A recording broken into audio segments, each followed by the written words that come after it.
Anne, ça va faire 1 an que je travaille avec elle à Phoenix Labs.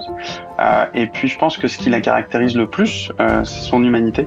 C'est quelque chose qu'elle a pu exercer au travers du nombreux métiers qu'elle a pu faire dans sa carrière au sein de l'industrie du jeu vidéo. Elle a vraiment un parcours assez atypique puis exceptionnel parce elle a fait plein de choses différentes, mais chacune de ses occupations, chacun de ses métiers était centré autour de l'humain. Et c'est quelque chose aujourd'hui qui rayonne quand on travaille avec elle, c'est quelque chose qu'on voit au jour le jour.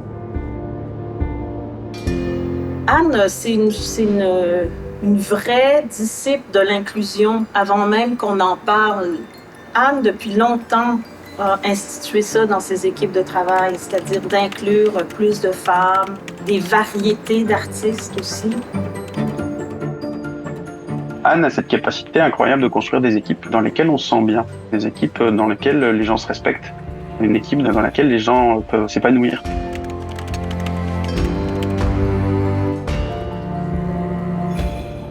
Elle est très socialement habile à mettre les équipes à la bonne place.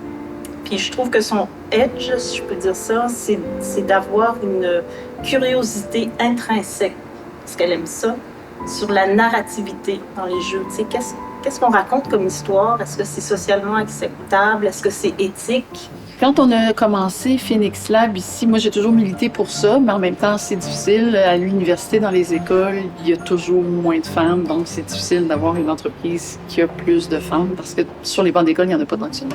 Et il faut aller regarder à ceux qui ont autant d'années d'expérience mais qui n'ont pas encore ces postes-là, il faut les contacter. Il faut que je prenne le temps de leur parler, il faut que j'essaie de les persuader qu'elles sont prêtes, qu'elles vont être bonnes, qu'elles vont être éprouvées, etc.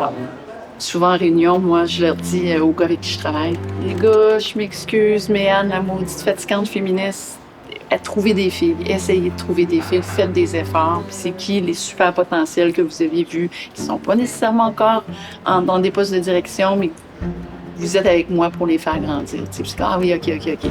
Fait que c'est un travail constant, puis il faut travailler cette sensibilité-là envers tout le monde.